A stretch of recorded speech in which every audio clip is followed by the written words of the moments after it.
कुटुंब आणि देश या दोघांना बॅलन्स करणारा फॅमिली मॅन. पण आज आपण पाहणार आहोत द रिअल फॅमिली मॅन. पोलिसांची गाडी बघून तिथं ते आपल्या 2x2 बोरच्या बंदुकीने थार फायरिंग सुरू झालं. तर गेलो तर तिथे लोकांनी पेट्या पळून निघून चाललेले आणि धडाधड गोळ्या चालू होत्या दोन्ही साईडने. तो माझ्या आयुष्यातला पहिला एक्सपिरियन्स होता.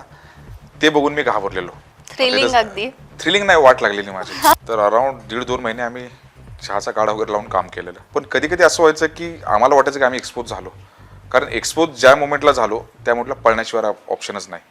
पण हे जे किस्से झाले त्यावेळी वाटलं की इन्नलिल्लाही व इन्नलिल्लाही, जे म्हणतात ना राम नाम सत्य, तसा खेळ झाला असता. माझं ट्रेनिंग चाललेलं माउंटेनिअरिंगचं सिक्कीमला. तिथून आमचा ड्रायव्हर आला. ड्रायव्हर मला की अल्ताफ सर साहब बोला रे आपको. सर म्हटले Altaf your father is no more, तुमच्या फादरची डेथ झाली. त्यावेळी मला कळलं की बाप जाणं म्हणजे काय असतं. त्या प्रवासात जितकं रडायचं होतं तेवढं मी रडून घेतलं. जेवढं स्वतःला शिव्या घालायच्या असतील, जेवढं कोसायचं असेल, पहिल्यांदा आईला बिना मंगळसूत्राचं. सॉरी. तुम्ही चहा विकलाय, तर हे खरं आहे की स्टोरी आहे? काटेवाडीमध्ये छत्रपती कारखाना आहे आणि त्या कारखान्याला लगतच आमचं चहाचं दुकान आहे. कारण शेतकऱ्याचा पोरगा शेतीमध्ये मदत करतोच, गॅरेजवाल्याचा पोरगा त्याला मदत करतोच, ट्रकवाल्याचा पोरगा त्याच्यासोबत जातोच. तसं मीच केलं की जसं माझ्या आजीचं दुकान होतं चहाचं, मी जाऊन बसायचो. ही कहाणी आहे स्पर्धा परीक्षेच्या संघर्षाची, अनुभवाची आणि जिद्दीची. कठीण काळात सुद्धा बिघडून न जाता लाईफ घडवलेल्या खऱ्या हिरोजची.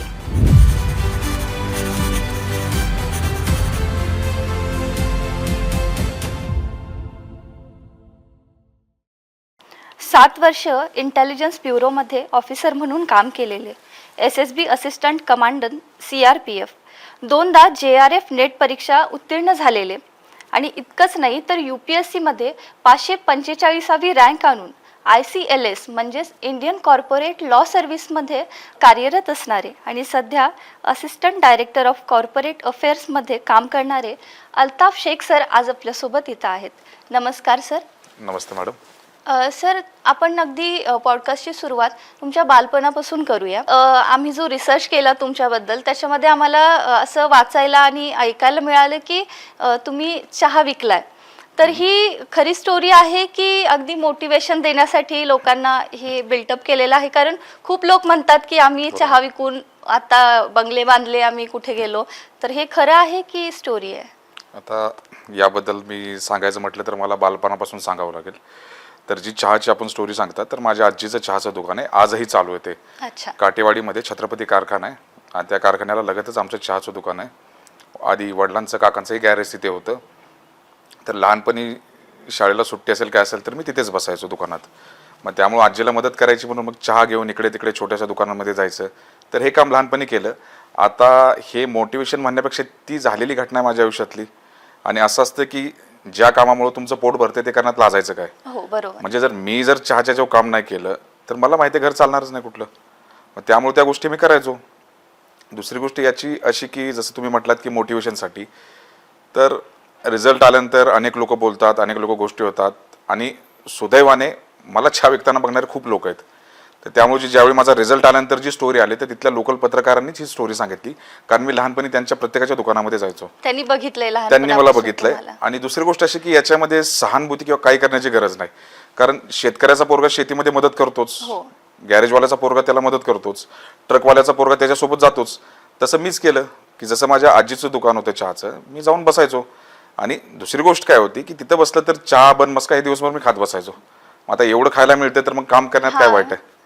तर हा लहान मुलं अगदी खायला मिळतंय तर चल तुला चॉकलेट देतो तर आपण जातोच ना. करेक्ट. आणि हे काय आमचं घरचंच दुकान होतं ना. म्हणजे काय होतं की साईडला वडिलांचं गॅरेजही असायचं, इथं दुकानही असायचं. आता दिवसभर खेळ वगैरे ते करायचं काय, जाऊन बसायचं आजीपाशी. मग त्यामुळे असं झालं की कुठलंही काम असो ते लहान नसतं, प्रत्येक काम मोठं आहे आणि कुठल्याही कामात लाजायचं नाही ही शिकवण घरातूनच मिळाली.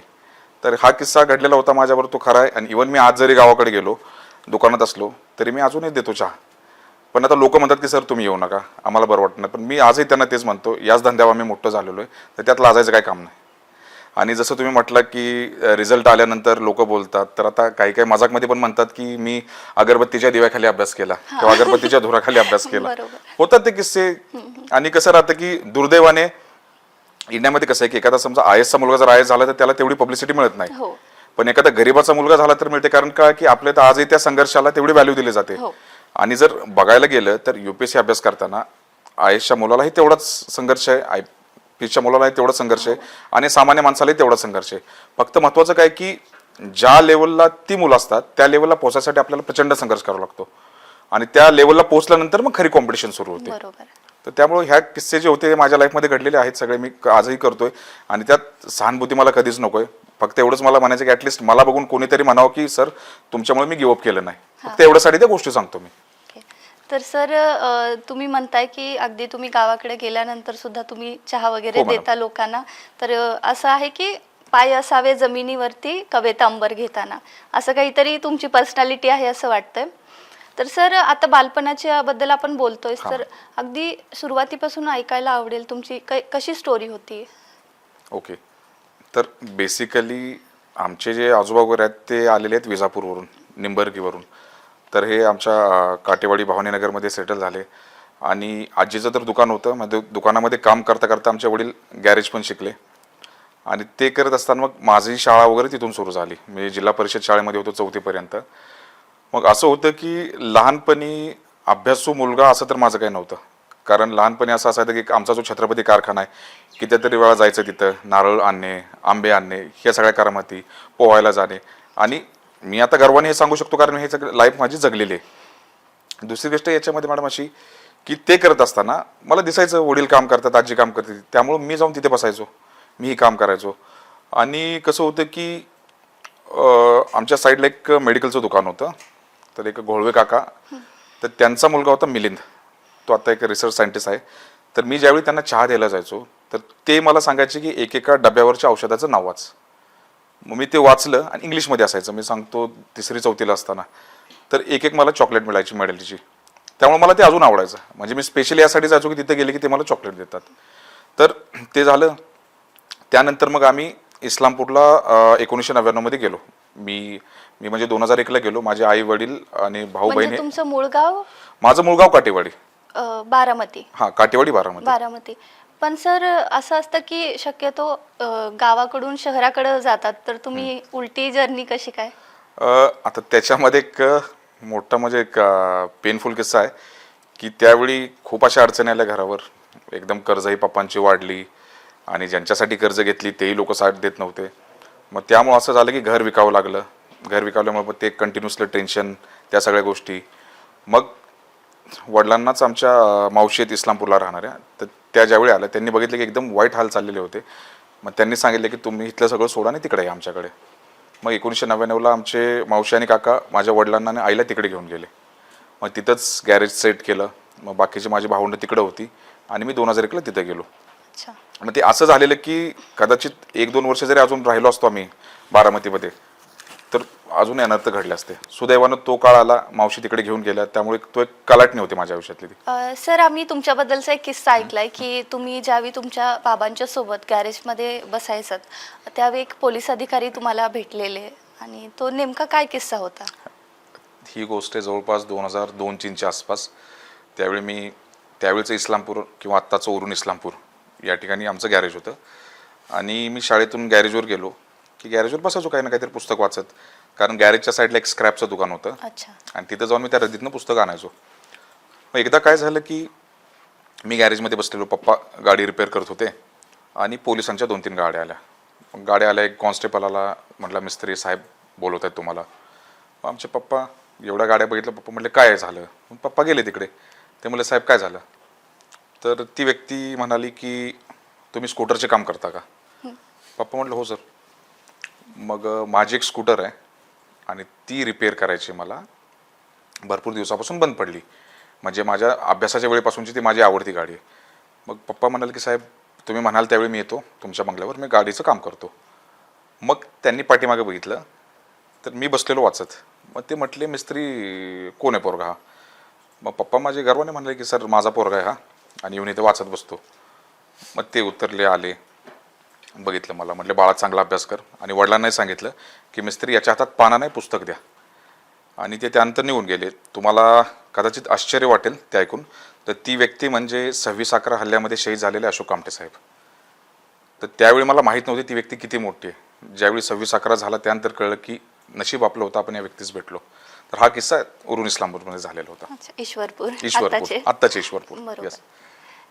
तर सर तुमच्या शाळेतले काही किस्से असतील असेच की अगदी शाळेत आपण नवीन कुठून तरी मायग्रेट होऊन जातो आणि तिथले विद्यार्थी आपल्याला फ्रेंड्स जे असतात ते तितके मॅच हां. करून घेतात नाही घेतात, मग त्यावेळीचे काही किस्से आहेत? असा एक मोठा किस्सा होता. मी जसं काटेवाडीमधून उरून ईश्वरपूरला गेलो, तर त्यावेळी तिथली एक शाळा आहे, आचार्य जावडेकर गुरुकुल. तर त्या शाळेमध्ये माझं ॲडमिशन झालं. आणि आता मी काटेवाडीचा आहे. काटेवाडीच्या भाषेमध्ये आणि सांगलीच्या इस्लामपूरच्या भाषेमध्ये खूप फरक आहे. मग जसं मी गेलो तर माझ्या बोलण्यात तो टोन जाणवायचा, एक आपण म्हणतो ग्रामीण पद्धतीचा किंवा साध्या भाषेत गावठी पद्धतीचा. तर मी बोलायचो ए पोरे इकडे, ए पोरा असं बोलायचो मी. मग हे टिंगलटवाळणी चालायचं, याला कुठून गावठी आला हा पोरगा. मग क्लासमध्ये सुद्धा असं व्हायचं. मग मलाही असं नव्हतं, मी आलेलो काटेवाडीमधून जिल्हा परिषद शाळेमधून, तर आपण हुशार आहोत ही मला कधी जाणीव नव्हती. कारण शाळेमध्ये पण तिथं असताना असं व्हायचं, जो प्रश्न लिहिलाय तोच कॉपी करून उत्तर लिहायचो, तरी सुद्धा 70-80% मिळायचे. मग नेमकं कळायचं नाही मला की मी येडा आहे का आमचे शिक्षक तंबाखू खाऊन शिकवायला लागलेत. एक आमच्या मोरे मॅडम होत्या इंग्लिशच्या, आणि माझ्या आधीपासूनची जी मुलं होती ती सगळी 90-95-96% पाडलेली मुलं होती चौथीला. आणि जसं आपण होतो की 70-75च्या वर कधी आपला गाडा गेला नाही. मग मॅडम काय करायच्या की त्यांचा भर होता इंग्लिशवर, म्हणजे 5वीपासूनच. तर त्या इंग्लिशच्या आम्हाला टेस्ट घ्यायच्या काय, म्हणजे काय करायचं की जसं आज आम्हाला वर्ड्स दिले की हे मी 50 वर्ड्स देते तुम्हाला, ते वर्ड्स तुम्ही पाठ करायचे, त्याचा अर्थ पाठ करायचा, आणि उद्या आल्यानंतर मी एक वर्ड विचारेन तर तुम्ही तुमच्या टेस्ट शीटमध्ये लिहायचा. मग एका दिवशी मॅडम अशी टेस्ट घेतली, ती पहिलीच मला वाटतं टेस्ट होती त्यावेळची, आणि 50 वर्ड्स दिले. मग म्हटले की उद्या तुम्ही आता ते पाठ करून या. मग ठीक आहे, सगळे मुलं मग दिवसभर रट्टा मारत होती. त्यानंतर मी गेलो घरी, ॲज युजल टी व्ही बघत बसलो. दुसऱ्या दिवशी आलो, पाहतोय तर सगळे रट्टा मारायला लागले. पण मला माहित नव्हतं की काय चाललंय. मी थोडंसं वाचलं, म्हटलं आपल्याला काय जमत नाही, पहिलीच टेस्ट आहे, पहिलीच टेस्ट. आणि मी टेस्ट दिली. दुपारी मॅडम आल्या, सगळं आलं, सगळ्यांचे मार्क्स दिले. शेवटचा पेपर माझा ठेवला आणि मलाच आश्चर्य झालं की मला 50 पैकी 49 मार्क मिळाले, आणि मी टॉपर होतो त्यावेळेचा. अगदी अनपेक्षित होतं. अगदी अनपेक्षित होतं, कारण अपेक्षा केल्याच नाहीत ना. हारण्याची भीती नव्हती आणि जिंकण्याचं लालच नव्हतं. आपण होतो की मीडियाकोर जायचंय. पण ते कळाल्यानंतर मला कळालं की थोडा बहुत टॅलेंट अपने में भी है. तर हा किस्सा त्यावेळी झालेला माझा शाळेमधला. मग सर स्पर्धा परीक्षेकडे वळण्यासाठी जो टर्निंग पॉइंट आहे हा आहे असं म्हणू शकतो, नेमकी सुरुवात कधी केली तुम्ही? हा जो किस्सा झालेला मॅडम, हा 5वीतला होता. अच्छा. स्पर्धा परीक्षेला वळण्याचा किस्सा जो झाला तो जवळपास 2000, मला वाटतं मी 11वीला असताना, 11th क्लासला असताना, नवोदय विद्यार्थीचा विद्यार्थी होतो मी.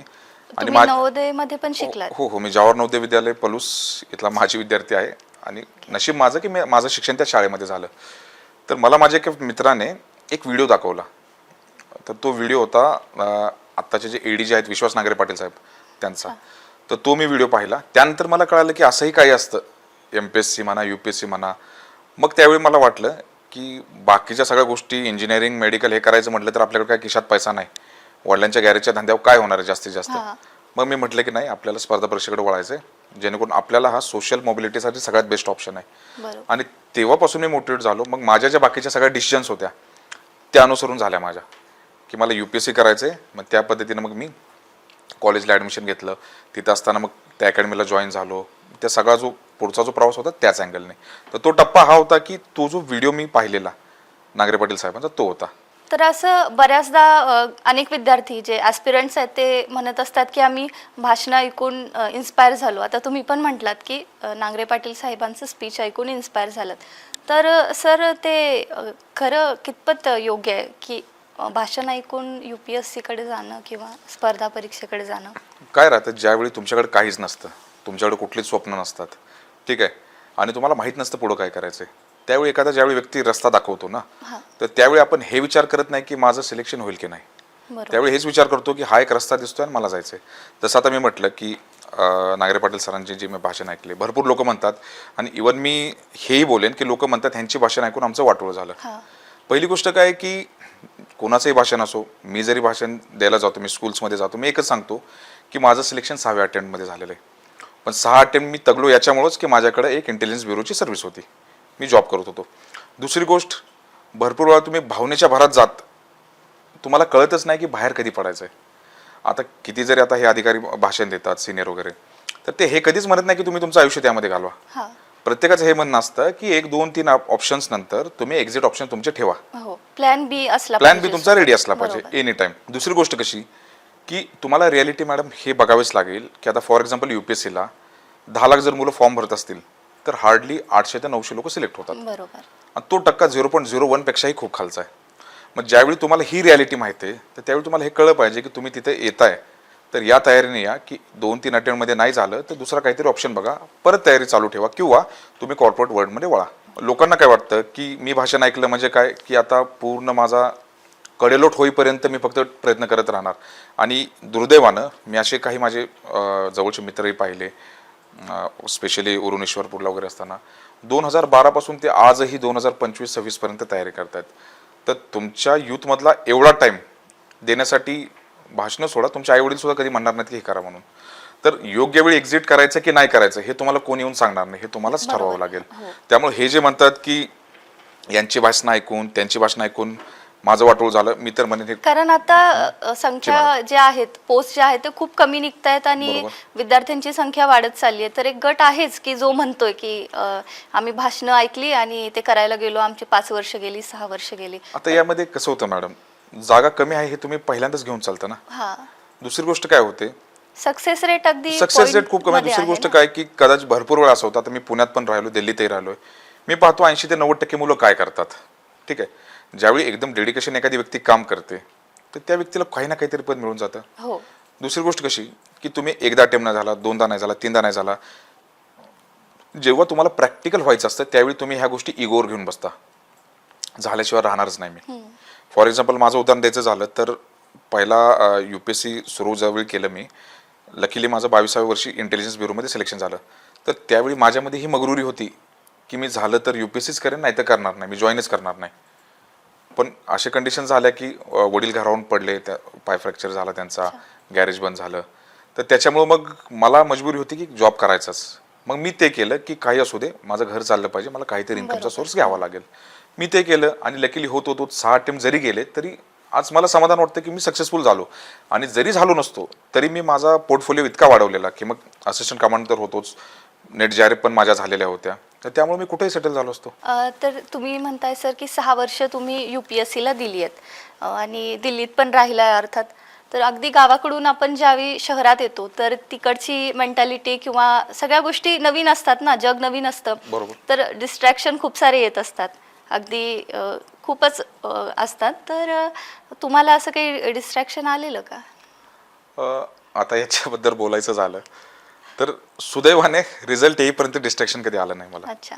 आणि दुसरी गोष्ट काय होत होती की जरी माझं IB सिलेक्शन झालं, मी अशा ठिकाणी मी पोस्टिंगला होतो, तर मला तिथून दिल्लीला जाणं एवढं इझिली अवेलेबल नव्हतं. प्रिलिम्स येताना तेवढंच 15-20 दिवस सुट्टी काढायची, मेन्सच्या वेळी असेल तर तेवढंच महिना 1.5 महिना सुट्टी काढायची. आणि त्या काळामध्ये असं व्हायचं की तुमच्याकडं वेळच नसायचा अभ्यासाला. फॉर एक्झाम्पल जर मेन्सला मी जर जात असेल दिल्लीला तर 11 तास 12 तास 13 तास स्टडी करून सुद्धा असं वाटायचं की माझा अभ्यासच होत नाही. मग त्यामुळं त्यावेळी कोणाशी किंवा फोनवर बोलणे किंवा तो चॅटिंग करत बसणे, हा टाइमपास वेळच नसायचा. आणि यात दुसरी गोष्ट मला प्रकर्षाने मी सांगेन की भरपूर वेळा लोकांना काय होतं की समोर तुमचे गोल एकदम फिसकटलेले असतात. ज्यावेळी प्रॉपर तुम्हाला वाटतं की मला हेच गोल सेट करायचा आहे त्यावेळी तुम्ही त्या दिशेनं काम करता. आणि काय होतं, ज्यावेळी फ्रस्ट्रेशन येतं, काय येतं, तर नॅचरल आहे माणूस भरकटण्याचा प्रयत्न करतो. कारण प्रत्येकाला असं वाटतं की माझ्या इमोशनल स्पेसला समजून घेणारा कोणतरी पाहिजे किंवा कोणतरी हवी. ठीक आहे, मग तो इमोशनल स्पेस ठीक आहे तुम्ही तेवढ्या पुरता न राखता मग तो असा जातो पुढं की तुम्हाला हा विचार पडतो की तुम्ही अभ्यास करायला आलाय का इथं. आणि मी बघतो. पण सर जशी 12th फेल मूवी तुम्ही बघितली असेल ना, तर त्याच्यामध्ये जसं दाखवलं की त्यांच्यासोबत एक ती होती जी तिला सपोर्ट करायला होती, एक मोटिवेशन ढाल बनून होती. तर तशी कोणी होती तुमच्या येस, लाईफमध्ये? माझ्यासोबत पण अशी होती, ती म्हणजे माझी आई. अच्छा. कारण ज्यावेळी माझा रिझल्ट नाही यायचा मी रडायचो, हा. घरी फोन करायचो, पप्पांना फोन करायचो, पप्पा म्हणायचे जाऊ दे 2 वर्ष अजून गरिबीत काढू, काही अडचण नाही, आम्ही सगळं बघू तुझ्यासाठी. आईला म्हणायचं, आई काय म्हणायची, तुझे अटेम्प्ट आहेत, मी म्हणायचो हो. मेहनत करतोय, मी म्हणायचो होय. ऑलरेडी तू IB मध्ये आलायस, हो. मग रडायचं कशाला, करत राहा कंटिन्युअसली. तर त्यावेळी आणि दुसरी गोष्ट काय होती की माझे मित्र खूप चांगले होते त्यावेळी. अच्छा. हां, तर जर मेन्शन करायचं म्हटलं तर आमचे विजय राठोड सर आहेत, महाराष्ट्र गाडरचे IAS आहेत, अक्षय शिंदे सर आहेत, फ्रान्सिस लोबो सर आहेत, त्यानंतर माझे गाववाले अभिजित काटे साहेब. मग हा आमचा मित्रांचा जो सर्कल होता, ज्यावेळी फ्री फेल झालं काय झालं की मी त्यांच्यापाशी असायचो आणि त्यांना बघूनच मी मोटिवेट व्हायचो की नाही यार आपल्याला थांबायचं नाही इथं.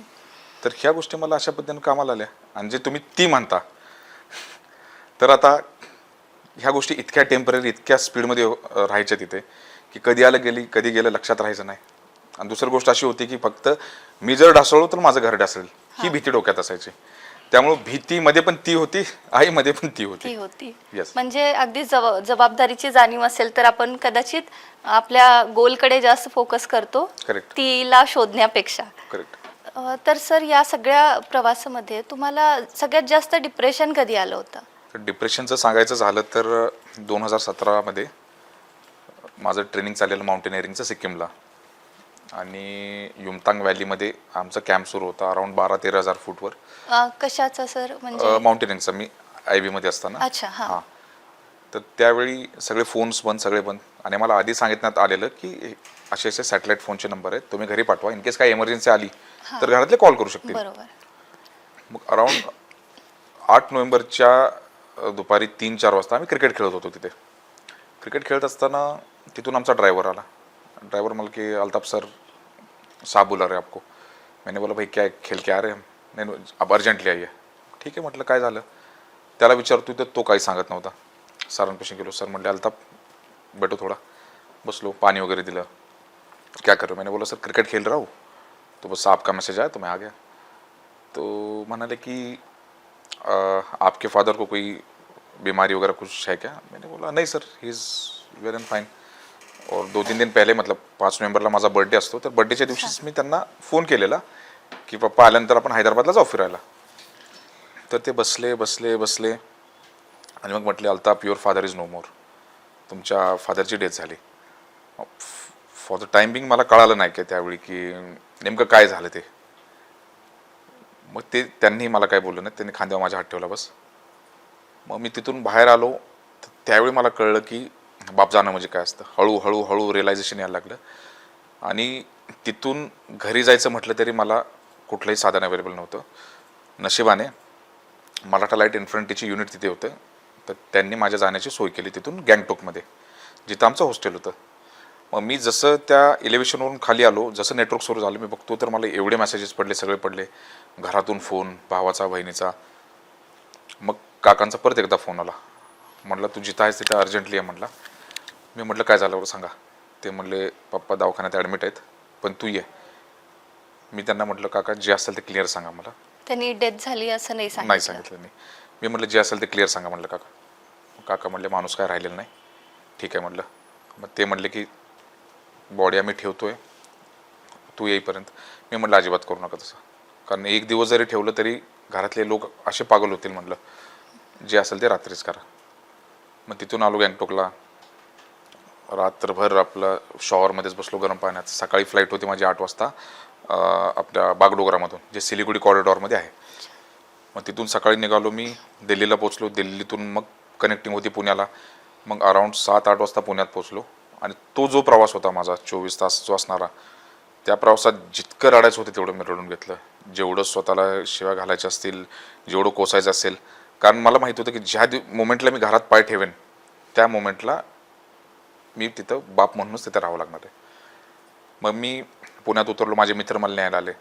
तर त्या विचारानं भीती अशी की मला कसं सांभाळायचं. पण मी एकदम हसत त्यांच्यासमोर गेलो. कारण ते 2 दिवस ते बिचारे सगळे मेहनतमध्ये होते. त्यांना जेवण वगैरे खायला घातलं सगळ्यांना. मी घरी गेलो आणि पहिल्यांदा आयुष्यात वाटत होतं की मी घरी का चाललो. घरी गेलो, पोचलो, बघतो तर आजी रडत बसलेली. पहिल्यांदा आईला विना मंगळसूत्राचं सॉरी. मग मी थांबलो. तसाच मी म्हटलो की मी जरा कब्रस्तानला जाऊन येतो. मग गेलो, कबरीवर बसलो. मग थोडा वेळ बसलो. मग उठलो, सॅल्यूट केला वडिलांना. म्हटलं पप्पा यावर्षी UPSC ती एक तरी पोस्ट मी काढेन.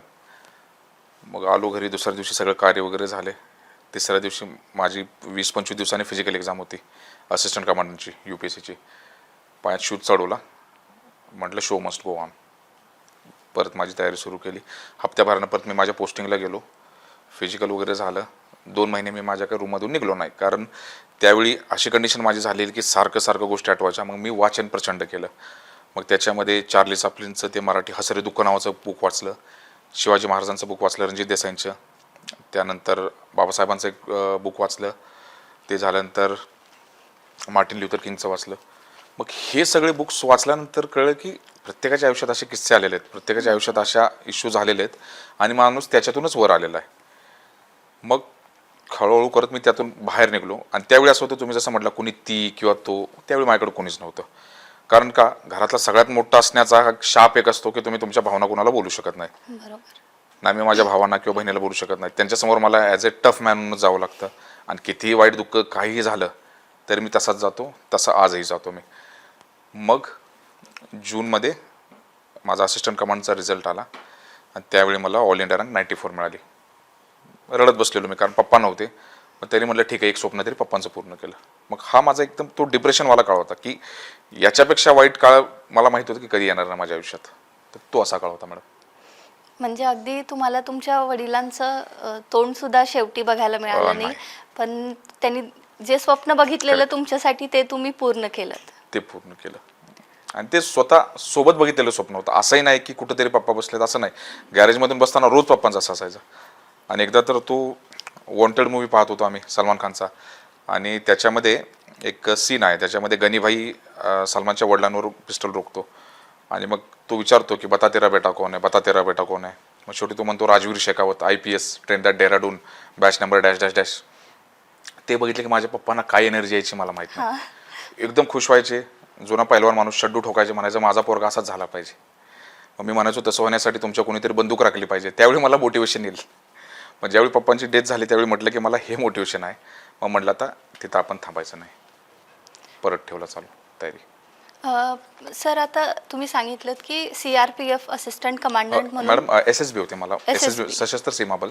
ओके. हां. तर सर, ही पोस्ट तुम्हाला मिळालेली होती आणि तुम्ही IB मध्ये पण काम करत होतात. तर मग तुम्ही इथे का नाही गेलात? IB मध्ये का कंटिन्यू केलं, CRPF मध्ये का केलं नाही? ओके. आता यामध्ये काय होतं मॅडम की माझी 4 फिल्म्स निघाल्या नव्हत्या. ज्यावेळी माझं जॉईनिंग आलं त्यावेळी मी नुकतीच UPSCची मेन्स दिलेली. आणि मला असं कन्फ्युजन होतं की आता मी जर ट्रेनिंगला गेलो, 5-6 वर्ष घरापासून दूर राहील तर घराकडे लक्ष द्यायचं कोणी. मग मी आईला वडील नुकतेच गेले तर सगळी जबाबदारी तुमच्यावर माझ्या होती. आणि दुसरं असं होतं की ग्रुप एची DYSPची पोस्ट सोडायची म्हटलं तर ऑब्व्हियसली लोक म्हणतात काय मूर्ख माणूस आहे, पोस्ट सोडून बसला, करून बसला. आणि मला फक्त एकच होतं की घरात विचारायचं. मी आईला विचारलं, म्हटलं असं असं आहे, माझं जॉईनिंग आलेलं आहे 15 डिसेंबर 2018 मग म्हटलं आई काय करायचं, सॉरी 2019 मग आई म्हणाली मला की ऑलरेडी जॉब आहे तुझ्याकडे आणि म्हटली आत्ता आम्हाला तुझी गरज आहे. मग तिथं जाण्यापेक्षा म्हटलं आता तू मेन्स दिली, 1-2 आठवड्यामध्ये होऊन जाशील. तो मला मला जो रिलीफ मिळाला त्याच्यामुळे रिलॅक्स वाटलं एकदम. मग मी म्हटलं ठीक आहे, मी जॉईन करणार नाही. मग त्यावेळी मी ते पोस्ट सोडली. भरपूर लोक मला म्हटले की नको सोडू, तिथं जाऊन पण प्रिपरेशन कर. मी म्हटलं नाही, IBत राहायचं आहे मला, तिथं राहून काम करत करत पढाई करेन. त्यामुळे मी ती पोस्ट सोडून दिली CPFची. सर, तुम्ही फॅमिली मॅन बघितलंय? हो मॅम.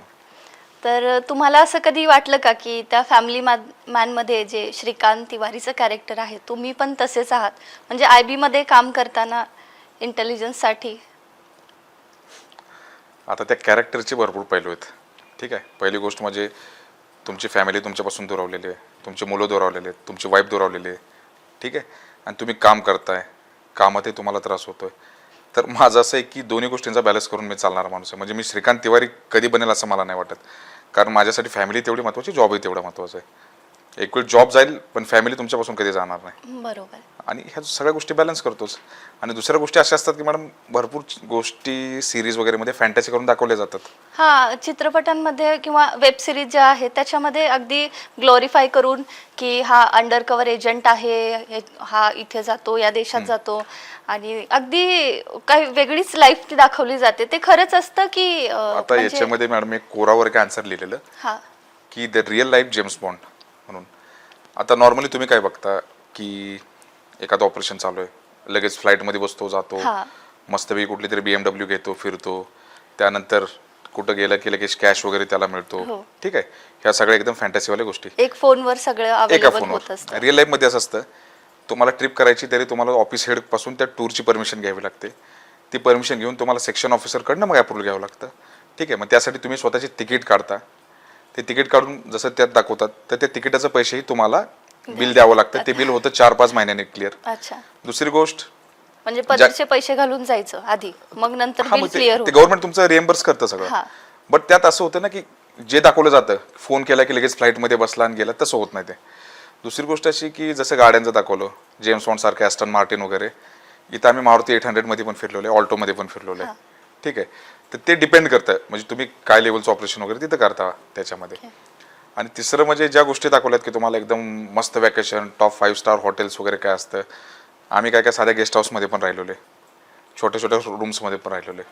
तर फॅन्टसी बघताना चांगली वाटते. हां, पण एक गोष्ट अशी आहे की ज्या गोष्टी तुम्ही जेम्स बॉन्ड वगैरेमध्ये बघता तर कधी कधी त्याच्यापेक्षाही जास्त लेवलचं डेअरिंग आपले अधिकारी करतात, त्याच्यापेक्षाही जास्त रिस्क आपले अधिकारी करतात.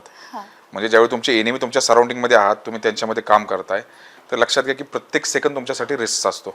आणि मी गर्वानं सांगू शकतो की ज्या एजन्सीमध्ये मी काम केलं त्याच्यामध्ये असे खूप अधिकारी आहेत ज्यांनी ह्या देशासाठी आपलं प्राण दिलेले आहेत, ज्यांनी आजही काम करतात, पण त्यांना कुठल्याही प्रकारचं रिकग्निशन नसतं, कोणाला कळत नाही. ते जिवंत असले नसले तरी कुठेही बातमी होत नाही. म्हणजे हा असा आहे की एकदम जो म्हणतो थँकलेस जॉब, की तुम्ही एक्सपेक्टच करायचं नसतं. कारण मी 7-8 वर्ष IB मध्ये राहिलो, मी कधी एक्सपेक्ट केलंच नाही की कोणी मला थँक्स म्हणावं किंवा अप्रिशिएट करावं, कारण मला माहिती होतं माझं हे रुटीनचं काम आहे, करावंच लागणार आहे. आणि ह्या जॉब्समध्ये काय राहतं की सिक्रेसी जी असते ही तुमची सगळ्यात मोठी पॉवर असते. म्हणजे जर मी एका एरियामध्ये गेलो तर मला असं वाटलं चला बंदूक घेऊन जाऊ, पिस्टल घेऊन जाऊ, दबंग बनून, दुसऱ्या मोमेंटला मला ट्रेस करून माझं काम करतील. पण तेच जर मी काही न करता नॉर्मल माणसागत गेलो, छोटेसे कवर्स वगैरे घेऊन गेलो, तर समोरच्यालाही कळणार नाही की हा माणूस कोण आहे. आता कधी कधी असं व्हायचं मला UP मध्ये की हाईट माझी जास्त आहे, पर्सनॅलिटी जास्त आहे, तर लोकांना वाटायचं की बाबा डिपार्टमेंटचा माणूस आहे का.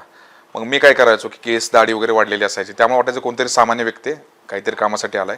आणि दुसरं असं राहायचं की माझ्यासोबत मी एक स्टाफ ठेवायचो लोकलवाला, कारण मी 7 वर्ष किंवा 30 वर्ष जरी काढली तरी माझ्या हिंदीमध्ये मराठीचा अंश जाणवणारच.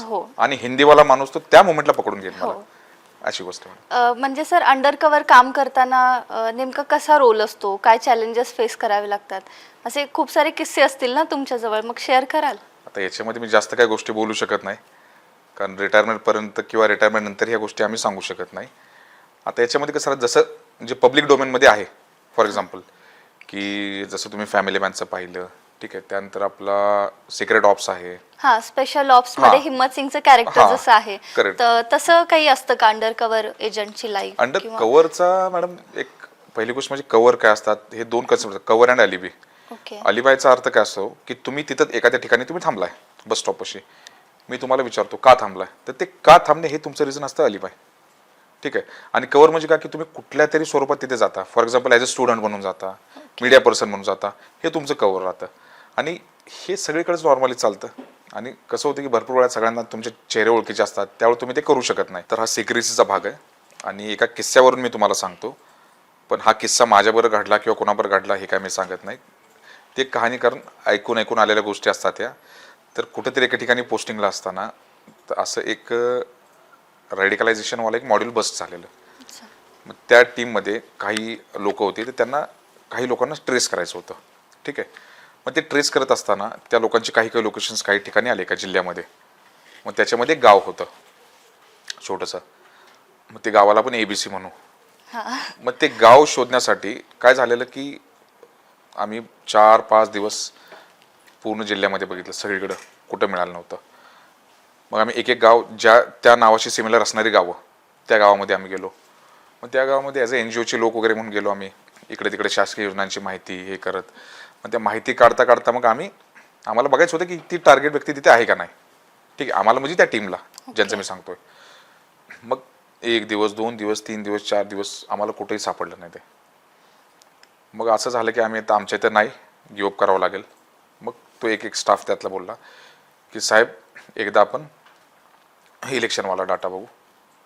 आणि त्यामध्ये एक आम्हाला लोकेशन मिळालं की इथं असं असं गाव आहे. मग आम्ही तिथे गेलो, काही लोकांशी भेटलो, शाळेमध्ये का गेलो, बघितलं. तर त्यांनी सांगितलं की त्या गावाचं नाव 20 वर्षापूर्वी जे होतं ते तुम्ही शोधताय, म्हणजे XYZ हे. हां, आता गावाचं नाव नवीन झालंय. मग आम्हाला ते कळलं. मग आम्ही मार्केटमध्ये गेलो, लोकल पोलीस वगैरे असायचे, यायचे, थोडा चहा वगैरे आम्ही घेतला वगैरे. कोणाला कळलंच नाही कोण आहेत काय ते. मग आम्ही एका मेडिकलला बसलो जाऊन. एक सरपंच होते प्रधान, त्यांचा भाऊ होता. त्यांना म्हटलं सर थोडीशी आम्हाला हेल्प हवी, तुम्ही आमचा सर्व्हे चालू आहे. मग आम्ही सर्वे करत प्रत्येक कम्युनिटी वाईज सगळ्यांचं आम्ही नाव वगैरे घेत होतो. मग कुणाला कशा कमी आहे काय, कारण शासनालाही ह्या गोष्टींचा इनपुट जावा लागतो, म्हणजे जेणेकरून शासन स्वतः समजतं की गावामध्ये काय इश्यू आहेत, सामान्य लोकांना काय इश्यू आहेत, प्रत्येक कॅटेगरीच्या लोकांना काय इश्यू आहेत. हा, बघितलेले म्हणजे सगळे सरकार आपल्याला वाटतं की आपण एक सांगतो की सरकार आपल्याला वाटतं की सरकार ध्यान देत नाही, पण सरकार प्रत्येक गोष्टीवर ध्यान देत राहतं. मग ते करत असताना आम्ही नाव विचारतो, पण आम्हाला तो काय टार्गेट नाव आला नाही. मग जसं गिवअप झालं, मग स्टाफ बोलला की सर और एक दो नाम पूछते. जसं त्यांनी नेक्स्ट नाव विचारलं ते त्या व्यक्तीचं होतं. मग त्यानंतर कळलं की तो एका रेप्युटेड इन्स्टिट्यूटमध्ये स्टुडंट होता. मग त्याला काही लोकांचा इन्फ्लुएन्स झाला. मग त्यांची टीम त्यांनी बनवली 4-5 लोकांची. मग ते लोक बाकीच्यांना इन्फ्लुएन्स करायचे. काही काय असे म्हणजे अँटी नॅशनल ॲक्टिव्हिटीज असतील तुमच्या, दंगली घडवून अनलॉफुल ॲक्टिव्हिटीज तुमच्या असतील. हां, मग ती व्यक्ती, त्याचा फोन वगैरे बंद होता. मग त्यांनी कळलं की कभी कभी आता रहता है. आम्ही नंबर वगैरे घेतला, त्याचा नंबर घेतला. त्यानंतर मग ज्या काही टीम्स होत्या त्यांना सांगितलं की या गोष्टी तुम्ही बघा. मग नंतर आम्हाला एक इनपुट आला की तो येणार आहे गावाकडे.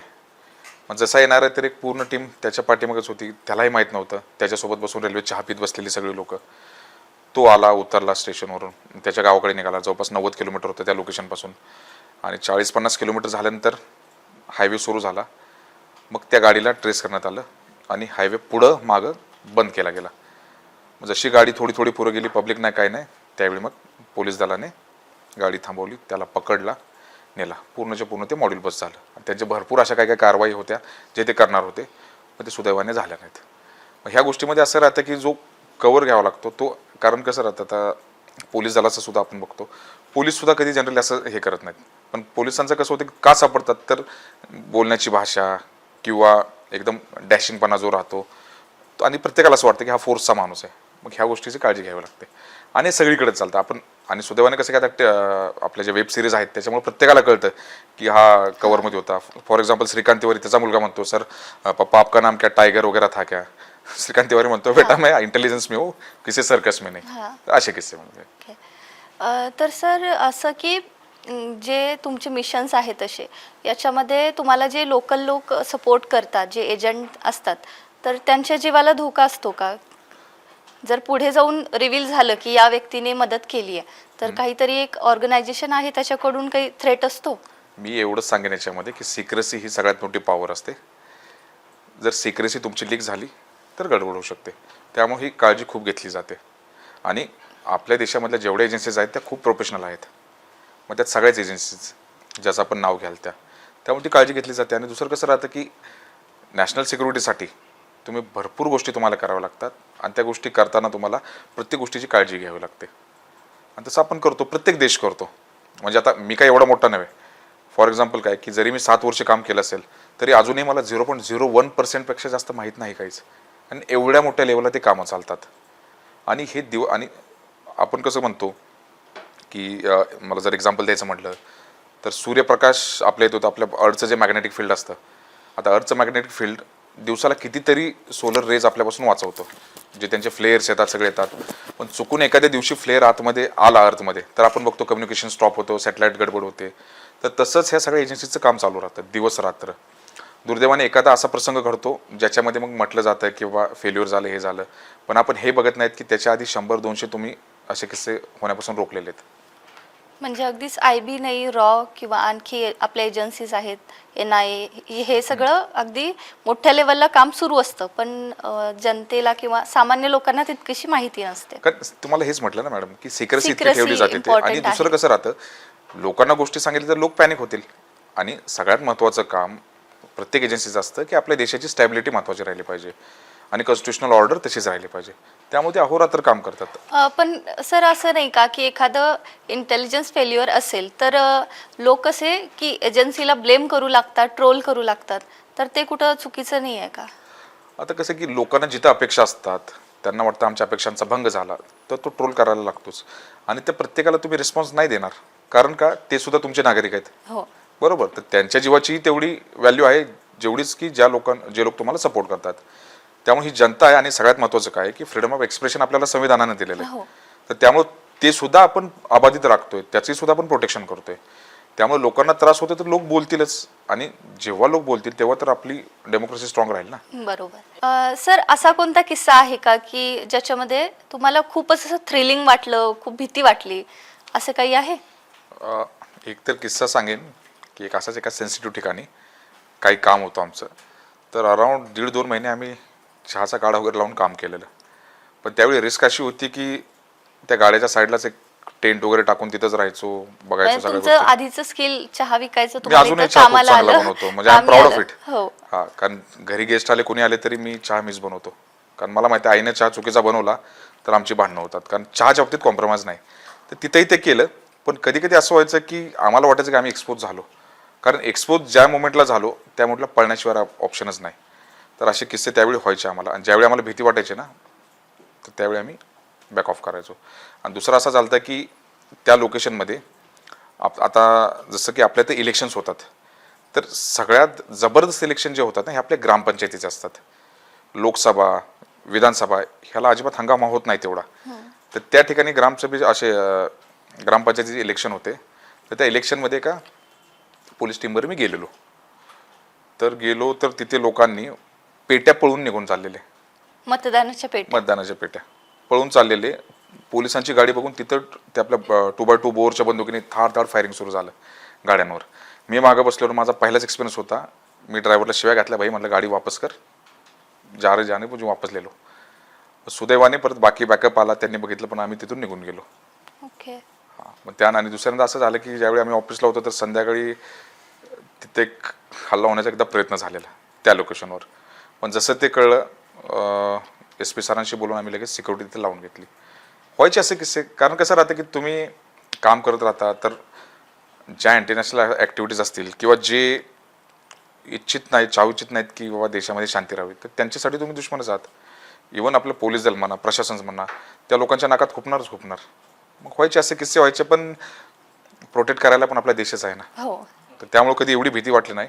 पण हे जे किस्से झाले त्यावेळी वाटलं की इन्ना लिल्लाही व इन्ना इलैहि राजिऊन, जे म्हणतात ना राम नाम सत्य, तसा खेळ झाला असता.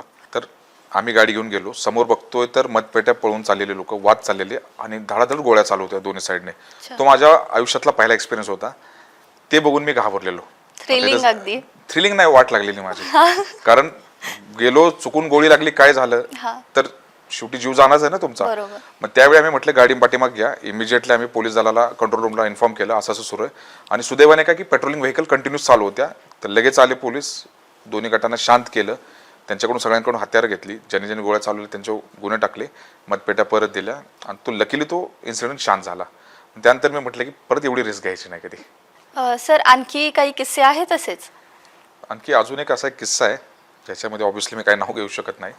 तर काही असे नॉन स्टेट ॲक्टर्स जे असतात, काही अशा संघटना ज्या तुमच्या कायम अशांती इच्छितात, तर त्यांचा एक ट्रान्झिट रूट आमच्याकडून जायचा त्यावेळी. मग ते त्या ट्रान्झिट रूटून यायचे एका अमुक कंट्रीमधून, तिथे यायचे, तिथून एका दुसऱ्या कंट्रीमध्ये ते जायचे जिथे त्यांचे काही बेस असायचे. आणि दुर्दैवाने आपल्या साईडची काही लोक त्यांना सपोर्ट करायचे. मग त्यामुळं आमचं असं व्हायचं की आमची टीम पूर्ण जवळपास 500-600 किलोमीटर जेवढा पट्टा आहे तेवढा सरळं चालू ठेवायचे त्यांच्या पाठीमागं. कोणाला जात आहेत, कोणाला भेटतायत, काय बोलतायत, सगळी रेकी करावी लागायची सगळी प्रॉपरली. हा, कारण ऑब्व्हियसली जर एखादी व्यक्ती इकडे तिकडे जर घुसली तर काय होईल तुम्हाला माहीत नाही. जसं आता दिल्लीचं आपण बघितलंच काय झालेलं, तर तुम्हाला ती नजर ठेवावीच लागते. आणि सुदैवाने सगळ्या देशामध्ये आपले सिक्युरिटी अपॅरेटस खूप स्ट्रॉंग आहे त्या बाबतीमध्ये. मग त्या लोकांमध्ये हे बघत मग आम्ही त्यांच्यामध्ये पेनिट्रेट केलं त्या लोकांमध्ये. मग पेनिट्रेट केल्यानंतर काही आम्हाला गोष्टी अजून कळल्या त्यामधल्या, की अजून कोणाला भेटतात, काय भेटतात, पैशाची मुवमेंट आहे का. आणि त्याच्यामध्ये हेही कळालं आम्हाला की फेक इंडियन करन्सी नोट्ससुद्धा ते लोक घेऊन येतात. मग त्यामुळे आमच्यासाठी इमिजिएट बेसिसवर अरेस्ट करण्यासाठी तो मुद्दा झाला. मग लोकल पोलिसला आम्ही सोबत घेतलं, त्यांना थांबवलं, अरेस्ट केलं, त्यांना प्रॉपर इंटरोगेशन वगैरे करून सगळं त्यांच्याकडून भरपूर माहिती मिळाली. मग तो एक किस्सा आमच्याबरोबर असा झालेला, मग ज्याच्यामध्ये आम्ही ॲक्टिव्हली असं काम करत होतो. आणि हे usually day to day activity असायची आमची. आणि दुसरं एक असं होतं जसं कामाचा लोड तुम्ही म्हटलं. सर, या गोष्टीमध्ये आता तुम्ही जे मेन्शन केलं की ते लोक फेक करन्सी घेऊन यायचे, म्हणजे त्यांच्या कंट्रीमध्ये असे फेक करन्सीवाले छापखाने वगैरे असतील ना? आता एक लक्षात घ्या, भरपूर वेळा आपण न्यूजमध्ये ऐकता बनावट नोटा सापडल्या, डुप्लिकेट नोटा सापडल्या. तर त्या नोटा अशा बनवतात कारण का, तर त्यांनाही त्याच्यामधून प्रॉफिट मार्जिन खूप मिळतं. बरोबर. दुसरी गोष्ट काय, तुमची आर्थिक स्टॅबिलिटी जर ढासळली, तुम्ही काही करू शकत नाही. बरोबर. जसं आपण शेजारी देशांमध्ये पाहतोच, इकॉनॉमी ढासळली, सगळं ढासळलं. मग याच्यामध्ये काय होतं, त्या नोट्स बनवतात आणि त्या नोट्ससुद्धा एकदम उच्च दर्जाच्या असतात. मग तुम्ही फरक करू शकत नाही. फॉर एक्झाम्पल, जर ती नोट घेऊन मी एखाद्या जत्रेत उरूसमध्ये गेलो, कळणारच नाही कोणाला त्या नोट्स आहेत त्या. मग ते कळायचं त्यांच्यामध्ये, बोलून बोलून सगळं करून त्या गोष्टी समजून जायच्या. आणि त्याच दरम्यान जी व्यक्ती त्यांच्यातली कशी आलेली, तर त्याची माहिती काढायसाठी आम्ही 7-8 दिवस जेलमध्ये पण राहिलेलो कैदी बनून. मग अशी टीम होती सोबत, पण एक कवर प्रॉपर ठेवून आम्ही गेलेलो तिथे. काम झालं, आम्ही निघून आलो बाहेर. ते थ्रिल खूप होता त्यामध्ये. म्हणजे असं होतं की ते फील्ड ऑफिसचं काम होतं सगळं. एकदा असा किस्सा झालेला की एक VVIPची मुवमेंट होती, इलेक्शनची रॅली होती. तर त्यांच्या रॅलीला आम्ही गेलो, पूर्ण सिक्युरिटी कवर आम्ही करत होतो आणि मधूनच कोणीतरी शूज मारला. जसा तो शूज मारला, त्याची राष्ट्रीय न्यूज झाली. ठीक आहे. दिल्लीवरून फोन सुरू झाले, हेडक्वार्टर्सवरून फोन सुरू झाले आणि आमची एवढी कंटिन्यूस गडबड चालू होती कारण पब्लिक खूप होतं, त्यांच्या टीमसोबत आम्हाला राहायचं होतं. मग कसं करत करत त्यांची रॅली सुखरूपपणे पार पडली, पोलीस दल वगैरे सगळे मिळून. मग आम्ही आलो, त्या व्यक्तीला अरेस्ट केला, त्याचे काय लिंक्स आहेत ह्या सगळ्या बघितल्या, कारण आम्हाला तो थोडा टेरर अँगलच्या हिशोबाने आम्ही घेतला तो. पण तसं काही सापडलं नाही. एक माथेपूर्वी अशी व्यक्ती होती. मग जसं हे ज्यावेळी हे कन्फर्म झालं, मग प्रॉपरली हेडक्वार्टरला रिपोर्ट्स वगैरे पाठवले. मग आता म्हटलं मी संध्याकाळी येऊन काहीतरी आपलं जेवण करू चांगलं, कारण 2-3 दिवसपासून ती कंटिन्यू चालू होती ती व्हिजिट. मग जसं 11-11:30 वाजता मी टेरेसवर जाऊन बसलो गाणे ऐकत आपलं, तेवढ्यात मला लोकल पोलीस ठाण्याचा फोन आला की सर एक बंदे को पकडा हमने आणि मिलिटरी की फेक वर्दी पहन के ये लोगों को चुना लगा रहा है यहाँ पे. म्हणजे त्या रॅलीच्या दरम्यान? नाही, तो वेगळा किस्सा होता. रॅली जशी संपली, मी आरामात बसलो, म्हटलं आता चला पनीर भुर्जी वगैरे खाऊ. माझ्या आचार्याला पण सांगितलं मी, यार बना के रख, मैं आता करके. मग 11 वाजता मी गेलो, ती व्यक्ती बघितली, युनिफॉर्म वगैरे घातलेली वगैरे सगळं. तर त्याचं असं झालं की त्याला कोणीतरी आसाममध्ये भरती करतो म्हणून त्याला पैशाचा चुना लावलेला कोणीतरी. मग तो आला, त्या एरियामध्ये राहिला आणि तो दुसऱ्या धर्माचा व्यक्ती म्हणून तिथे राहिला. ठीक आहे. मग तो त्यासाठी सगळे प्रोग्राम वगैरे करायचा, वर्दी घालायचा, एक त्याच्याकडे गाडी होती. मग त्याने तिथल्या 1-2-3 पोरी पटवल्या, त्याचं लग्नही झालेलं. ठीक आहे. कारण ऑब्व्हियसली वर्दीमध्ये प्रत्येक माणूस हँडसम दिसतो. मग जसं आम्हाला कळलं, तर त्याच्या आधी आम्हाला कळलेलं की अशी कोणतरी व्यक्ती येते बघते, तो इनपुट पण आलेला. पण आता ह्या कामाच्या गडबडीत आमच्या ध्यानात नव्हतं. मग त्यावेळी आम्हाला सांगितलं पोलिसांनी की सर ऐसा आहे, आज आइए, इंटरोगेशन केले. मग विचार करा, ऑलरेडी 1-1.5 दिवस झोपलोच नव्हतो. त्या रात्री 11 वाजता गेलो, दुसऱ्या रात्री जवळपास 10-10:30 पर्यंत फक्त चौकशी चालू होती त्याची. त्याच्यामध्ये फक्त चहा बिस्किट खाणे एवढंच. ते सगळं केलं, सगळे त्याच्याशी असलेल्या लिंक सोडल्या. कारण काय होतं की छोट्याच्या छोट्या गोष्टीमध्ये सुद्धा तुम्हाला प्रत्येक गोष्टी बघाव्या लागतात, कारण असंच तुम्हाला कोणी सोडून देऊ शकत नाही. तर असे किस्से व्हायचे त्याच्यामुळं की असं वाटायचं यार काय डोक्याला एवढा हेडेक आहे. आणि कधी कधी असं व्हायचं की थोडंसं रिलॅक्स आहे, आरामात चालले, मग आरामात चालायचं. पण ती मजा यायची, जी थ्रिल होती ना कामाची, ती खरंच जबरदस्त होती. आणि त्यासाठी मी म्हणजे इथूनही बोलतो की आपण ॲप्रिशिएट केलं पाहिजे आपल्या एजन्सीचं, की देशासाठी एवढं काम करतात, अहोरात्र काम करतात आणि विदाऊट एनी रिकग्निशन. सर, स्पर्धा परीक्षेकडे वळणारे विद्यार्थी आहेत, तर ते जास्त करून UPSC, खास करून मी बोलेन की UPSC. तर UPSC करणाऱ्या विद्यार्थ्यांच्या समोर काय असतं की मला एकतर IAS व्हायचं आहे, IPS व्हायचं आहे किंवा IFS व्हायचं आहे. पण UPSC कडून 24 प्रकारचे वेगवेगळ्या सर्व्हिसेस असतात. तर विद्यार्थी त्याचा विचार का करत नाहीत? अगदी त्यांना IAS IPSचा मोह का असतो? या बाकीच्या सर्व्हिसेसला प्रेफरन्स न देऊन ते स्वतःच्या करिअर सोबत थोडंसं नाइन्साफी करत आहेत असं वाटतं का? आता याच्यामध्ये कसं राहतं मॅडम, की पब्लिक डोमेनमध्ये लोकांशी इंटरॅक्शन असणाऱ्या ज्या सर्व्हिसेस आहेत, IAS आहे, IPS आहे, आपण मीडियामध्ये बघता, मूवीजमध्ये बघता, इंस्टाग्रामला बघता. त्यामुळं प्रत्येक व्यक्ती UPSCमध्ये येणार हाच विचार करतो की मला IAS व्हायचं आहे किंवा मला IPS व्हायचं आहे. आणि ती तयारी करायच्या आधी सुद्धा तुम्ही ती क्रेज पाहिलेली असते. एवढा पोलीस दल सोबत असतं तुमच्या, एवढा सरकारी मोठा बंगला मिळतो, गाड्या तुमच्या पुढं मागं फिरतायत वगैरे. तर ती जी इमेज बनलेली आहे ती खूप वर्षापासूनची बनलेली आहे. ठीक आहे. त्यामुळे असं राहतं की प्रत्येकांचा पहिला प्रेफरन्स IAS राहतो किंवा IPS राहतो. तसं माझ्या केसमध्ये पण माझा होता IAS IPS होता, त्यानंतर IRS कस्टम्स होता माझा. ठीक आहे. त्यानंतर मी IFS टाकला, मग IRS IT ऑडिट अकाउंट, आणि त्यानंतर 7व्या नंबरला माझा ICLS होता. मग होतं कसं मॅडम की तुमचा रँक, तुमची कॅटेगरी, ह्या बेसिसवर तुमच्या सर्व्हिसेस डिसाईड होतात. मग त्यामुळे आता कसं फॉर एक्झाम्पल जर 1000 पैकी IASची पदं 150-200 असतील, तर तेवढ्याच लोकांना ते मिळणार हां. आहे. मग तुमच्या रँकनुसार तुम्हाला बाकीच्या सर्व्हिसेस. आणि कसं होतं की बाकी प्रत्येक सर्व्हिस त्यांच्या डोमेनमधली खूप पॉवरफुल सर्व्हिस आहे. ठीक आहे. फॉर एक्झाम्पल तुम्ही IRSचं पाहिलं तर इन्कम टॅक्सच्या फील्डमध्ये ते पॉवरफुल आहेत. हो. IRS कस्टमचं बघितलं तर कस्टम्स पूर्ण IRS बघतं. ICLSचं बघितलं तर कॉर्पोरेट सेक्टर देशाचा जो म्हणजे आता भविष्यामध्ये सगळ्या गोष्टी जेवढ्या प्रायव्हेटच आपण पाहतोय, म्हणजे इव्हन तुम्हाला धरण जरी बांधायचं असलं तर तुम्ही जॉईंट व्हेंचर कंपनी बांधता, त्या सगळ्याचं रेग्युलेशन ICLS करतं. मग हे कसं होतं की त्या सर्व्हिसेसचा जो क्लायंट बेस आहे तो खूप वेगळा आहे. म्हणजे फॉर एक्झाम्पल काय की IPSला लहानात लहान मुलं का ओळखतं, कारण कुठलाही तुमचा मॅटर झाला, भांडण झालं, तुम्ही पोलीस ठाण्यात जाता. हां. जमिनीचा विवाद झाला, काय झाला, तुम्ही कलेक्टर ऑफिसला किंवा कचेरीला बरोबर, जाता. हो. मग आता ती व्यक्ती IRS IT किंवा कस्टम कडे जेव्हा येईल ज्यावेळी त्यांचं ते काम होईल, किंवा तुमचं बघा की इन्कम तुमचा जास्त आहे, तुम्हाला नोटीस आली, किंवा तुमचा GST भरायचा राहिला आहे, तुम्ही जाताय, किंवा फॉर एक्झाम्पल ICLS मध्ये तुम्ही कंपनी फॉर्म करताय किंवा कंपनीचं काय मॅटर झालं त्यावेळी तुम्ही येणार आहे. तर त्यामुळे ह्या सर्व्हिसेस भरपूर लोकांना माहीत नसतात, पण ज्यावेळी तुम्ही सर्व्हिसमध्ये येतात त्यावेळी तुम्हाला कळतं की यार जवळपास सगळ्यांच्या पॉवर सेम आहेत, प्रत्येकाचं डोमेन एक डिफाईन डोमेन आहे, आणि तुम्ही त्या वर्टिकल्समध्ये तुम्ही ती सेम लेवलला ग्रोथ करता. म्हणजे जसं IAS सेक्रेटरीला जातो, IPS DGPला जातो, तर बाकी सगळ्या सर्व्हिसेसमध्ये त्याच लेवलची पद आहेत. आणि आता ह्या रिसेंट काळामध्ये जवळपास सेक्रेटरी, ॲडिशनल सेक्रेटरी, बाकी सर्व्हिसेसची खूप लोक होतात. मग त्यामुळं असं आहे की जवळपास सगळ्या सर्व्हिसेसमध्ये तर हे एक प्रकारची पॅरिटी राहतेच, पण कसं राहतं की काही पर्क्स बेनिफिट्स राहतात ते तुमच्या फील्डवाल्या पोस्टला खूप राहतात, जसं IAS असेल, IPS असेल. त्यामुळे पब्लिकमध्ये इमेज तीच आहे. त्यामुळे मी जरी फॉर्म भरला तरी मी हेच विचार करणार की मला IAS किंवा IPS भेटावं. ते नाही भेटेल तर बाकी सर्व्हिसेस आहेत त्या रँकमध्ये. सर, स्पर्धा परीक्षेचाच विषय आहे तर त्याला जोडून एक प्रश्न विचारते की एखादा विद्यार्थी ज्यावेळी अगदी ग्रॅज्युएशन करूनच येतो, BA करून येतो, आणि त्याला लॉ सारखं तुम्ही जसं ICLS मध्ये काम करताय तसं एखादं पद मिळतंय, किंवा एखादा BSc करून आलाय त्याला रेव्हेन्यू सर्व्हिसमध्ये मिळतंय, किंवा IAS मध्ये मिळतंय, जे की इन्फॉर्मेशन सर्व्हिसेस आहे जर्नलिझमशी रिलेटेड. तर हे विद्यार्थ्यांना चॅलेंजेस फेस करावे लागतात का ज्यावेळी तुम्ही ॲस्पिरंट आहात आणि तुम्ही खरं फील्डवर उतरताय, सर्व्हिसमध्ये येताय, तर तुम्ही अगदी BA करून येताय, BCom करून, आणि सर्व्हिस वेगळ्या फील्डची आहे, तर काही चॅलेंजेस येतात? आता यामध्ये एक सांगतो गोष्ट मॅडम, की जसं तुम्ही BA केलं, BCom केलं, तुम्हाला एकच एक्झाम ती द्यायची सिव्हिल सर्व्हिसेसची, प्री मेन्स इंटरव्ह्यू, त्याच्यासाठी असणारं तुमची प्रिपरेशन सगळ्यांची सेम आहे. ज्यावेळी तुम्ही त्या एक्झामचीच प्रिपरेशन करता ना, तर त्यावेळी तुमचा माइंडसेट खूप ब्रॉड होऊन जातो. रोजचे न्यूज वाचताय, वेगवेगळ्या फील्डचे तुम्ही आर्टिकल्स बघताय, तुम्ही आन्सर लिहिताय, तुमचा पर्स्पेक्टिव्ह बनतो. आणि ज्यावेळी तुमचं सिलेक्शन होतं तर त्यावेळी तुमची जी ट्रेनिंग असतात, फॉर एक्झाम्पल जे फाउंडेशन कोर्स असतो मसुरीला, त्याच्यामध्ये तुम्ही सगळ्या सर्व्हिसेसची एकमेकांची इंटरमिंगल होता, तुम्हाला कळतं कोण कसं काय काम करते. आणि त्यानंतर ज्यावेळी तुम्ही फील्डवर जाता तर त्यावेळी प्रत्येक सर्व्हिसची ती ट्रेनिंग खूप स्ट्रॉंग राहतात.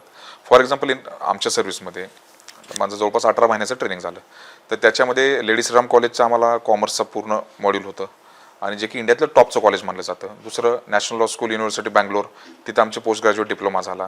ठीक आहे. तर अशा वेगवेगळ्या ठिकाणी वेगवेगळ्या एक्सपर्ट्सकडून आम्हाला ते ट्रेनिंग मिळतं. आणि प्रत्येक सर्व्हिसला, फॉर एक्झाम्पल जसं तुम्ही म्हटलं की इंडियन इन्फॉर्मेशन सर्व्हिस, तर IIS मध्ये ज्या लेवलची इंटरॅक्शन राहतात, त्यामुळे तुमच्या देशातले सगळे टॉपचे जर्नलिस्ट असतील, हे लोक तिथे येतात लेक्चर द्यायला. हे लोक त्यांचे एक्सपिरियन्स शेअर करतात.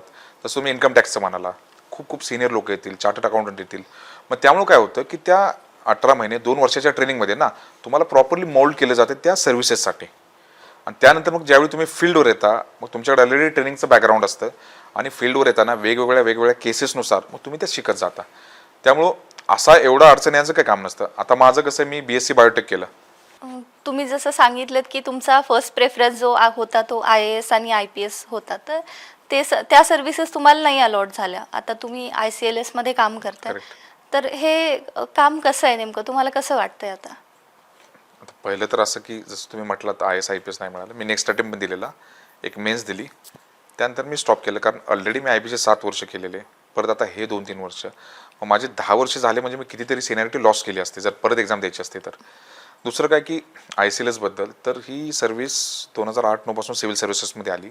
याच्या आधी ही UPSCच भरायची लॅटरल एंट्री, त्यावेळी कंपनी लॉ सर्व्हिस म्हणायचे, आणि आधी कंपनी लॉ बोर्ड असायचे जे कंपनीच्या मॅटरसाठी.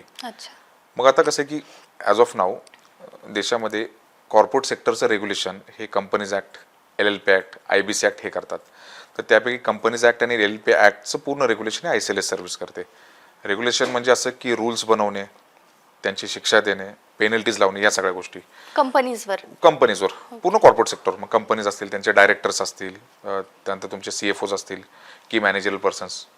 दुसरी गोष्ट अशी की कंपनीचा जन्म झाल्यापासून कंपनीचा एंड होईपर्यंत त्या प्रत्येक स्थित्यांतरामध्ये ISLSचा रोल राहतो. मग हे कसं होतं की रजिस्टर ऑफ कंपनीज एक फील्ड ऑफिस असतं आमचं. आता फॉर एक्झाम्पल ROC पुणे जिथं मी 6 महिने काम केलं, तर जवळपास 8 जिल्हे या ऑफिसच्या अंडर आहेत आणि 1.25 लाख कंपन्या आहेत. तर त्या 1.25 लाख कंपन्यांचं रेग्युलेशन करणं म्हणजे छोट्या छोट्या गोष्टीपासून मोठ्यात मोठ्या गोष्टी म्हणजे जसं तुमचे मर्जर ॲक्विजिशन्स असतात त्या गोष्टीमध्ये सुद्धा तुमचा रोल राहतो. दुसरी गोष्ट अशी की ROC नंतर जो फुलटूचं ऑफिस असतं ते रिजनल डायरेक्टर आहेत. तर मग regional director as A office of appeal असतं. म्हणजे याच्यामध्ये काय होतं की ROCने जे तुम्हाला पेनल्टीज लावल्यात काय लावल्यात त्याचं अपील तिकडे जातं.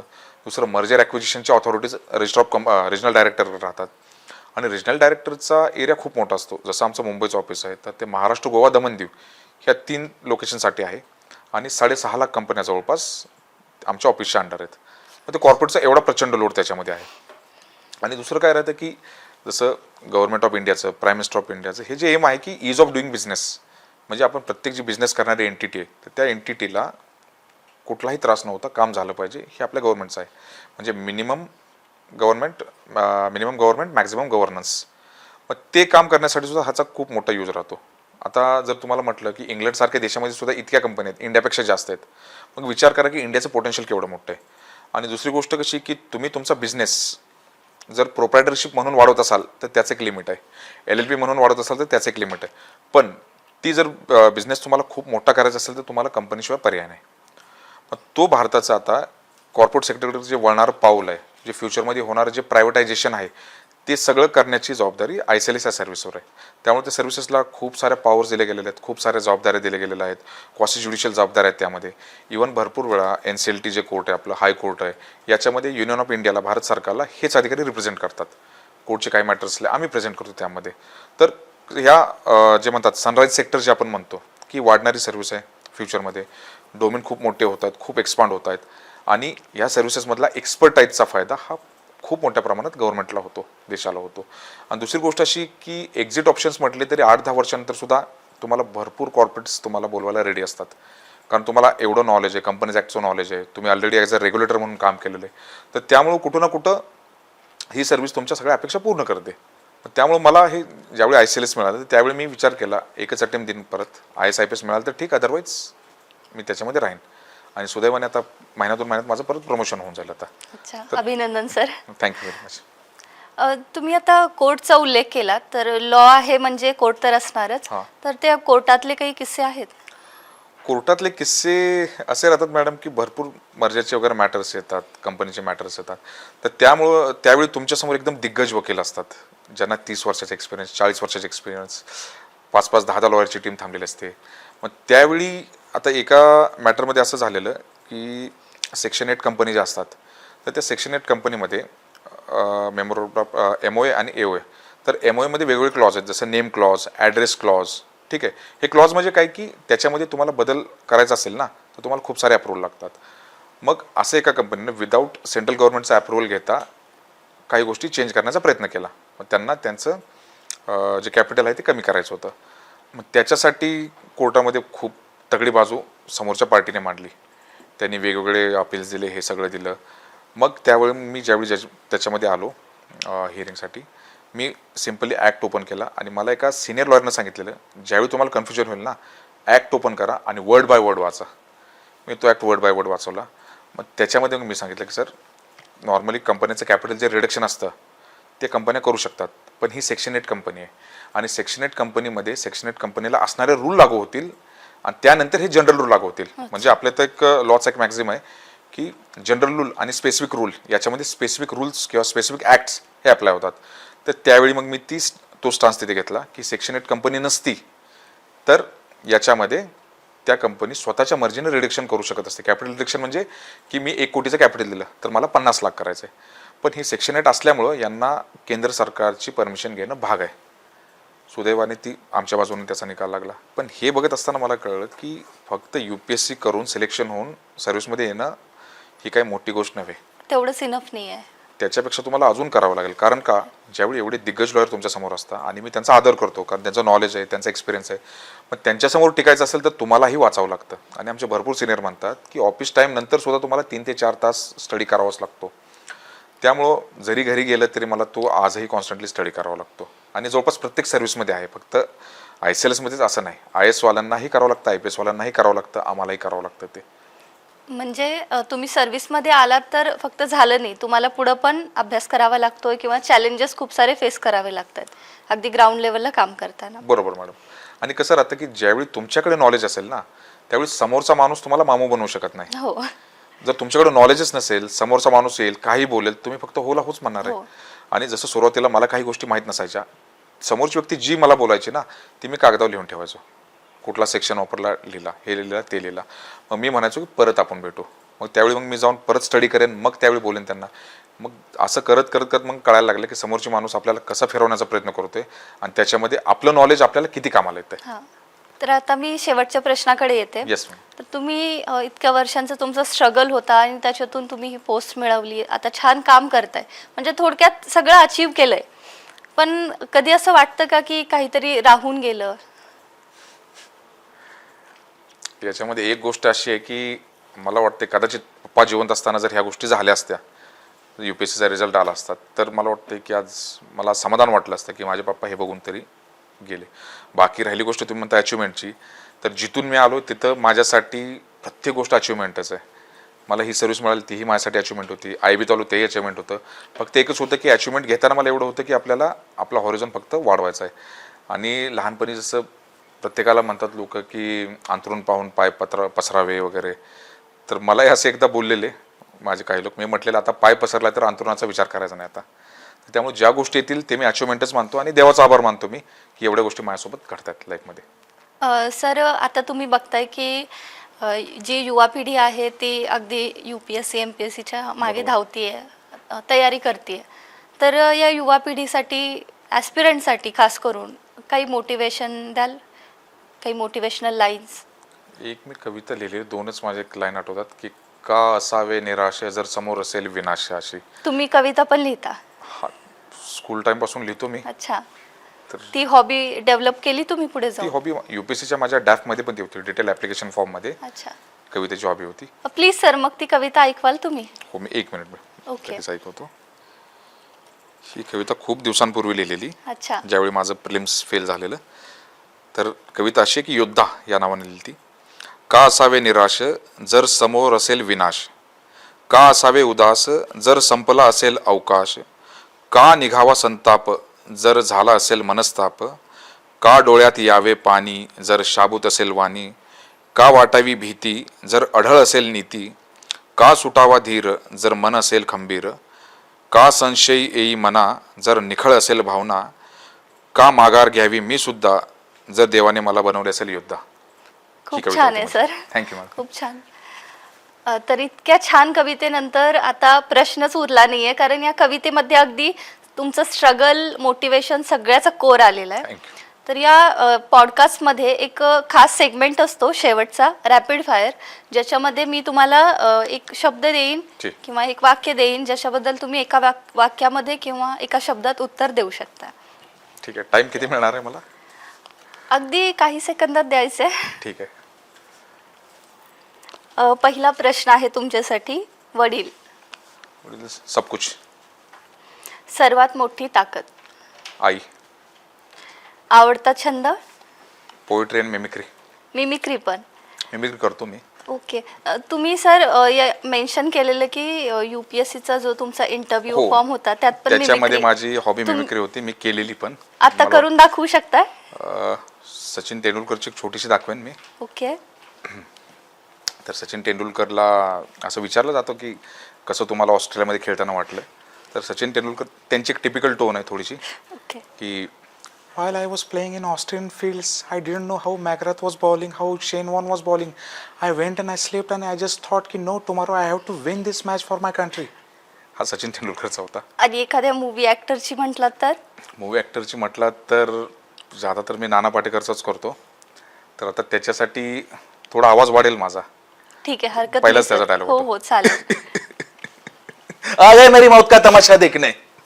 थँक्यू. ओके. पुढचा प्रश्न आहे तुमचा रोल मॉडेल. माझ्यासाठी माझा रोल मॉडेल माझे वडीलच होते. त्यांना जेवढं संघर्ष करताना बघितलं त्याच्या मला वाटतं 1% मी करत नाही आहे. So my father definitely. अशी व्यक्ती जिला थँक्यू म्हणायचं होतं पण राहून गेलं. थँक्यू. तेच पप्पांनी जे काय केलं, कारण त्यांना शेवटची भेट कधी माझी झालीच नाही. भेटल्यानंतर 1.5-2 महिन्यांनी त्यांची डेथ झाली, तर त्यांना मला ते आभार मानायचे होते. नक्कीच मुलगा त्याच्या बापाचा आभार कधी मानत नाही, पण एक ती भावना राहतेच की पप्पा, तर आज तर म्हणेन मी पप्पा थँक्यू, तुमच्यामुळे मी इथं आहे. शेवटचा प्रश्न, आयुष्यात कधीच करणार नाही असं काम? आयुष्यामध्ये कधीच करणार नाही असं काम, मन दुखवायचे नाहीत लोकांचे, हेच. तुम्ही तयारी करत असताना अगदी 6 अटेम्प्ट वगैरे दिले आणि जॉब करत करत हे सगळं करावं लागलं केलं. तुम्हाला, तर खूप वेळा फेल्युअर्स तुम्हाला फेस करावे लागलेत. तर या ज्या सिच्युएशन असतात, पॅनिक होतो किंवा डिप्रेशनचे सिच्युएशन्स असतात, त्याला तुम्ही कसं टॅकल केलं? आता फेल्युअरचं म्हटलं तर तुम्हाला आकडा सांगतो एक्झॅक्टली. UPSCचे 5 अटेम्प्ट, असिस्टंट कमांडचे 3 अटेम्प्ट, MPSCच्या जवळपास 7 मेन्स माझ्या, अच्छा. त्यानंतर उत्तर प्रदेश लोकसभेच्या 2 मेन्स, RBIच्या 2 मेन्स, एवढ्या सगळ्या माझ्या फेल होत्या. पण प्रत्येक फेल्युअरनंतर मी काही ना काहीतरी शिकत गेलो. आणि सगळ्यात महत्त्वाचं काय होतं, फेल्युअरमधून उभारण्याचं एक होतं माझं की जेव्हा तुम्ही फेल होता, बॅक टू द बेसिक्सपासून सुरू करा. आणि दुसरी गोष्ट अशी होती की मी सुरू का केली प्रिपरेशन, हे काय माझ्या डोक्यात होतं. तर त्यामुळे ज्यावेळी फेल्युअर आलं, मी रडायचो, बसायचो, परत म्हणायचो नाही वापस सुरू करणार आहे. आणि दुसरं असं होतं की जॉब सोबत होता, त्यामुळे ॲटलिस्ट एक थोडासा एक सहारा माझ्यासोबत होता. So with every failure I grew up, आणि प्रत्येक फेल्युअर शेवटी ते सक्सेसमध्ये कन्वर्ट झालं. अर्थातच, आता तुम्ही इतकी मोठी पोस्ट मिळवली आहे. तर सर, ॲस्पिरंटसाठी, युवा पिढीसाठी तुम्ही शेवटी काय संदेश द्याल, मोटिवेशनल? मी रिसेंटली आपले एक काय म्हणतात त्याला, जाकीर खान, त्यांचा शो पाहायला गेलेलो दिल्लीमध्ये. आणि त्यांच्या आधी मी खूप व्हिडिओज बघितले, तर त्यांचं एक मला वाक्य खूप आवडतं, जे मुलांसाठी मी सांगतो की अपने औकात से ज़्यादा सपने देखो, क्या पता ऊपरवाला तथास्तु बोल दे. त्यामुळे प्रत्येक नवी पिढीसाठी हेच म्हणेन की स्वप्ने अशी बघा की हे घाबरू नका तुम्ही की मी कसं बघू, तुम्ही फक्त बघा स्वप्न, तथास्तु होऊन जाईल तुम्हाला देवाकडून. थँक्यू सो मच सर, तुम्ही इतका वेळ आम्हाला दिलात आणि इतक्या छान पद्धतीने तुमचं स्ट्रगल आणि मोटिवेशनबद्दल आम्हाला सांगितलं. आमचे जे काही ॲस्पिरंट्स आहेत त्यांच्यासाठी हे खरंच खूप फायद्याचं ठरणार आहे. तर अगदी खडतर परिस्थितीतून तुम्ही वर आलायत, पण त्यात बिघडून न जाता तुम्ही घडलायत. तर या घडलो बिघडलो पॉडकास्टमध्ये तुम्ही आलात, तुमचं पुन्हा एकदा थँक्यू सो मच. खूप खूप धन्यवाद मॅडम, थँक्यू.